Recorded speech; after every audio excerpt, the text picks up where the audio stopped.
Ito yung sinasabi kong hinahanap namin dito. Yan, parang pansit o pansit canton. Ayun guys, oh.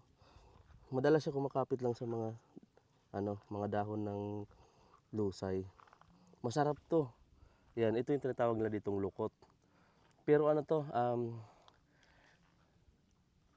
itlog daw to ng sinasabi ng iba tae ng ng shell. Pero ito, itlog daw to ng dunsol yung tawag dito sa maasin Pero hindi ko alam kung si cucumber ba siya. Ito yung hanap namin. Sobrang sarap sa kilawin ito.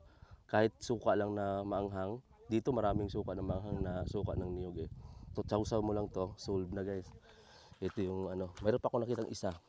Ito mas pagka ganito brown na, yan yung medyo matagal-tagal na siyang pero mga ganito green pa.